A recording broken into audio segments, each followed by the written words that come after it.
All right, welcome into Court Time with Crina Mustafa. I am now joined by M. Adler, Seattle Storm, and NCAAW reporter for the Next Hoops. Also writes and is an editor at Chronicle Sports, which is Duke's student newspaper. M, how are you? I'm doing pretty well. Excited for free agency to start, and I'm a little less excited for my last semester of college to start. Well, I'm sure it's going to go great. Just as a Storm free agency may or may not go, we'll see. But just a couple of important dates before we get into Storm free agency. On January 21st, free agency talks may begin, but the signings don't officially start until February 1st. Now, the Seattle Storm are probably going to be one of the more active teams in this offseason just based on how many free agents they do have and all the big things that are circling the team right now. And let's start with Sue Bird because Sue Bird and Breanna Stewart are both retired. Breanna Stewart joined the Connecticut Sun as an assistant coach. But now we see a Seattle Storm without Sue Bird, who is the face of their franchise for so many years, ever since she was drafted. She led the Storm to 4 championships. With your perspective, what are we going to see now with the direction of the Storm without Sue Bird? It can go a lot of different ways. I mean, obviously, you lose Sue Bird, you lose basically the biggest icon in Seattle sports history, frankly. And just a proven winner. She participated in over 3/4 of the franchise's entire games. And at this point, they have, I know this is later in the show notes, but they have basically 2 or 3 people under contract for next season. They're losing both their point guards. As long as Jewel Lloyd is under contract, she's a superstar. She is probably the best guard in the WNBA right now. And, as long as she's under contract, they want to be competing. They want to be maximizing their odds of championships. But it's really hard when you only have a few people under contract and your possibly biggest superstar, Breanna Stewart, is not under contract. Is currently a free agent. They're going to be active in the free agent market. They're going to need a point guard to put next to her. They're going to need more talent surrounding her. But it's not an especially deep free agent class either. So they could hit it big and they could get someone like Courtney Vandersloot, point guard from Chicago, who grew up in Washington. That's where she played in college. They could get her. They could bring back Stephanie Talbot. They could get more talent out of free agency, or they could, miss on a couple of the top free agents, and suddenly you got a real down year ahead of you. It could go a lot of different ways. Yeah, absolutely. I like that you mentioned Courtney Vandersloot. Also, you kind of mentioned it, but Breanna Stewart, there's a lot of questions surrounding her right now. There's a lot of rumors that she might sign with New York. I'm curious to get your thoughts on that and kind of, is she the domino to start the free agency for the Storm? She's the biggest domino to fall. The issue is actually, I think the biggest issue with her is not where she signs, but when she signs. So given the prioritization clause that kicks in this year, essentially saying that players who are not under rookie contracts, players who have a contract with the WNBA team, but not rookie contracts, they will be fined for days of training camp missed and for games missed because of overseas basketball commitments during the season. So what that means is, especially for players from Spain and from France, and a little bit of players from Turkey as well, I think, if they're going to stay overseas and compete as long as they usually do to earn the level of pay that they get there and also to compete in those countries' playoffs and championships, that means that they're going to be significantly fined for missing those parts of the season. I mean, actually, next year, they won't be fined. They'll just be suspended if they miss any games at all for overseas commitments. So the issue with Breanna Stewart is she's earning a lot of money overseas, and she also has made it clear that she intends to basically be over there as long as she wants to. So there is a loophole to prioritization where technically you can't be fined if you're not under contract. So if you stay overseas and you're as a free agent and you just keep playing there, and then you sign with the WNBA team right before you come back, in theory, based on how the CBA is worded, you don't have anything to be fined. So if Stewie waits until March, April to sign a contract with the WNBA team, but by that point, Seattle has started filling out its roster for next season because they're trying to compete for a championship. You end up in this little bit of limbo where what if Stewie says that she wants to go to New York, for example, and she tells them that in January, and so they fill up all their cap space by the time that uh, March or April rolls around, and they can't pull off a sign and trade with New York. Or what if she hasn't decided until March or April, and so Seattle's in a little bit of limbo in terms of do they have the cap space to use on free agents and what's their roster going to look like? It's going to be tricky, I think. Yeah, wow. I didn't even realize that loophole until you mentioned it. That's kind of crazy to think about. So I feel like, it's going to take a while before we find out what this Storm team looks like. But kind of looking at the other names on this team, because they have a lot of free agents, Gabby Williams being one of them. And I know she's kind of expressed that she may not want to return to the Storm. We have Ezzy as well. What do you think is going to happen with these players? And what do you think the Storm are going to try to do, especially if we don't know what Stewie really wants yet? I think as far as those two go, it's definitely a different scenario with both of them. Gabby, as you mentioned, I think she wants to come back. She said she wants to come back to WNBA if she could.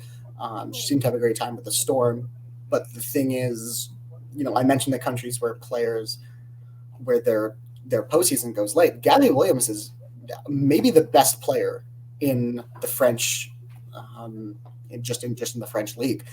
She's a superstar there. She won MVP a couple years ago, I believe, and she loves playing with the French teams.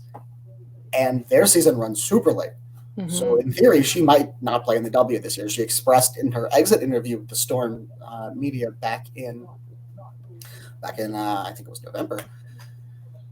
She expressed doubt over, how the whole situation would go. She wasn't closing the door on anything, but she just expressed a lot of uncertainty in how things would go. Ezzy, on the other hand, she is in the WNBL in Australia. Their season wraps up quite neatly. I'll be surprised if she's not in the W next year. Speaking of the WNBL, the other player the Storm technically can have under contract if they want is Jade Melbourne, a sort of combo guard, off-ball guard from the WNBL. I believe she'd be going into her age 21 season. They picked her in the third round last year as a sort of overseas stash. And, she's been doing well in the WNBL, and it would not surprise me, especially if the Storm want to splurge on some free agents. It would not surprise me if they pull her over and bring her into training camp.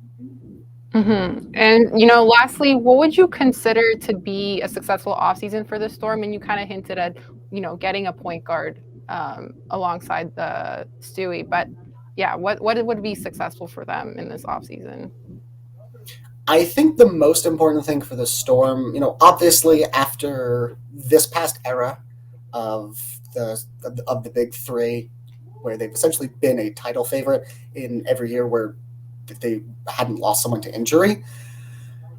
I think it's hard to say not to compete for a title, but I think just having some semblance of direction is something I would consider a success.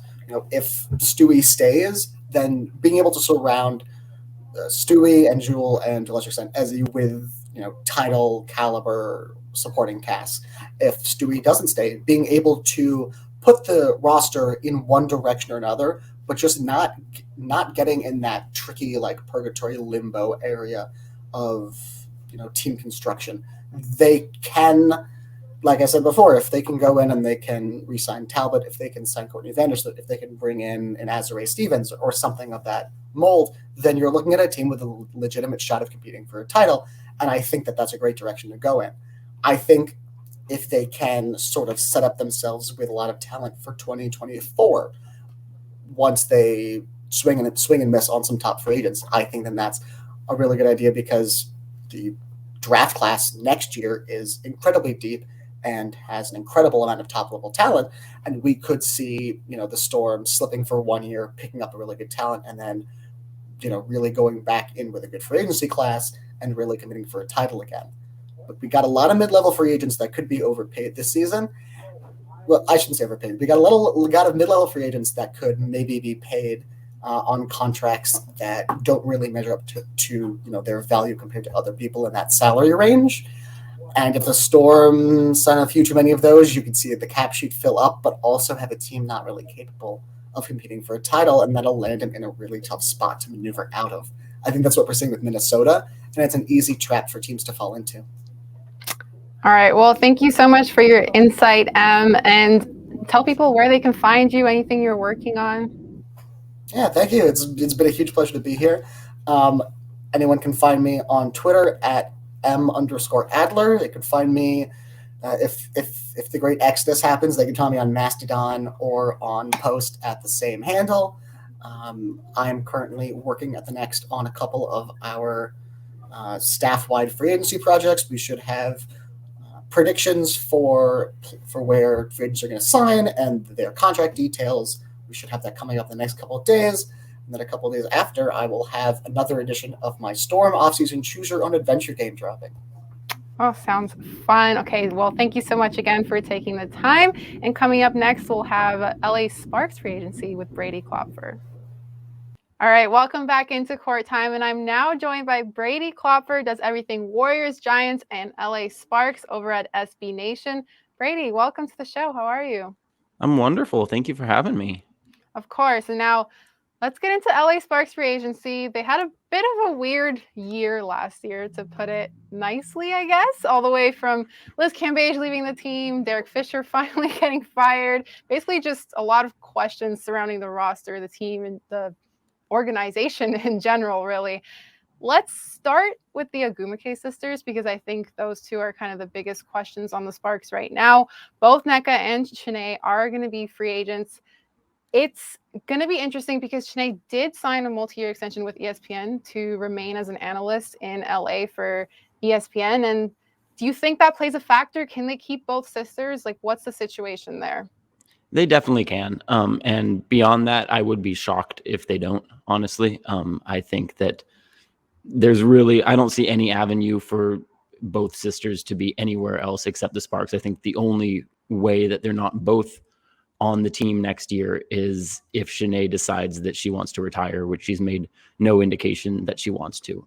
The Sparks have barely any players on their roster at the moment, so the financials of signing both players is a non-factor. Nneka has already stated in her exit interviews that she really doesn't have any interest playing anywhere else. Chiney has stated time and time again that she will not play anywhere that Nneka is not also playing. She has kind of avoided talking about the whole ESPN thing, but it's very easy to read between the lines there that not only, like you said, has she signed an extension with ESPN, but at this point, her career with ESPN is more successful than her WNBA career. She's more invested in the analyst side. She makes more money. She has more success there. So I really don't see any way where they're playing anywhere else. They've both stated they want to be in LA. I think the only thing that could have changed that after, like you said, a very tumultuous 2022 season, which followed two other very tumultuous seasons, is if they continue to be the dysfunctional organization that they've been in the last few years. But they hired Curt Miller as head coach, and he is one of the best and one of the more respected coaches in the league. And he's someone who was an assistant coach with the Sparks in 2015 when Nneka was there, and he was the head coach of the Connecticut Sun for quite a few years of Chiney's career. So someone who is well respected and has a good relationship with both of them. I think their biggest priority will be re-signing those two, and I really just don't see any way that it doesn't happen. Yeah, I've heard some like rumblings or rumors that there could be a Candace reunion in LA. I'm curious to hear what your thoughts are on that. I'll be very curious to see how it plays out in free agency, honestly, because, Candace, she was very coy when she left. She kind of said all the right things on the way out, claiming that, she was ready for something new. She wanted to go back to her hometown of Chicago. She wanted to bring a championship there. She did all those things. And now she's looking at a free agency where she has the opportunity to come back to LA, where I believe she still has a home, spends a lot of time out here, and has a lot of love for the organization and the city. And I know her family loves being out here. And, she didn't really trash Derek Fisher or the Sparks organization on her way out, but it was pretty easy to read between the lines on that there was so much dysfunction with that organization and that she wanted an escape from that. And now looking at a team that is going to be much more functional. And again, Curt Miller, someone who Candace Parker respects, someone who was an assistant coach during one of Candace Parker's best seasons. I think there are a lot of reasons that she might want to come home. And it really just comes down to what is she feeling? Because I think the Sparks are an inviting situation for her now in a way that they weren't when she left. And now it's a matter of, does she want to keep playing? Does she want to stay in Chicago where she's from originally, or does she want to come back to LA where she's really built most of her life and most of her career? So I really wouldn't be surprised either way. And I think it just comes down to her personal feelings. Yeah, and I guess, kind of similar to Shanae, you can think about her role as an NBA analyst as well, how that kind of plays a factor as well, because it's grown exponentially in the last several years or so. But taking a look at the rest of this roster, is there anybody that you would think the Sparks would kind of lean to keep, whether that's Lexi Brown or Jordan Canada? Honestly, I don't think there's any one player that is key for them to keep outside of obviously the Ogwumikes, because I think it really depends on what direction they go to with the rest of their roster. I don't think beyond NECA, I don't really think there's any foundational player on this Sparks roster that they really need to build around. And I think it kind of is a matter of what team do you put out there, because Lexi Brown, for instance, is a really good three-point shooter. The Sparks were last in the league last year in three-point attempts, and they were last in the league in three-point percentage. They were a horrible three-point team. And, in the modern age of basketball, you just can't be a bad three-point shooting team. So personally, I would probably prioritize Lexi Brown. But if you go out in free agency and you sign a lot of other shooters and you don't have that need as much, then I would look at a player like Brittany Sykes, who is so strong defensively and can really anchor an elite defense as a wing defender who can switch onto multiple positions. And then you have a player like Kristi Tolliver, who's, not the impact player that she used to be, but she's still a very well-respected veteran leader. If they go out in free agency and they kind of hit some home runs and they build a strong foundation, then maybe you turn to a veteran player like that who can really kind of help tie it all together. Yeah, and it makes me think of like last year when the Sparks kind of put together their roster. I know there was a lot of questions. They were like, what is their direction? What are they kind of doing? So now that we've kind of had a year of experiments, let's say, what direction do you think they should be looking at in terms of free agency right now? Like, what should they be looking for specifically for this team to kind of gel together? Yeah, it's hard to say what Curt Miller might want to do with it too, because they're in a very weird place where they don't have kind of a young core. They haven't really developed any young players to build around. They don't have their first round pick in this upcoming draft. So they're in a place, having missed the playoffs for 2 straight years, where you would kind of expect them to be maybe rebuilding and tanking a little bit, but they don't really have the pieces to do that. So I think the direction that I think they should be going in is trying to hit a home run. There are some huge names in free agency. Obviously, we just mentioned Candace Parker, but there are also players like Breanna Stewart, Courtney Vandersloot. And we saw last year with the Liz Cambage fiasco that people still want to play in LA. There's still that allure. Even when the Sparks had question marks and dysfunction everywhere, people still wanted to play in LA. And now they have, they're much more respected now, I would say, with Curt Miller at the helm than they were with Derek Fisher. So they're only going to be that much more attractive to free agents. So I think you can make the case that they should just kind of not get that many good players and rebuild and retool and look further down the road. But I don't think that's the way that the Sparks are ever going to do things. So with that being the case, I would really just go in the direction of trying to sign one of the elite free agents, a Parker, a Breanna Stewart, a Courtney Vandersloot, even an older player like Diana Taurasi, if you could somehow convince her to come finish her career in LA, which isn't going to happen, but that kind of a thing. If you hit that home run, you pair a superstar with Nneka Ogwumike, and then I would just start to target some shooters. And I think Curt Miller's a good enough coach that he can make a defense work and he can make the spacing work. And I would really just target one big name and a lot of shooters.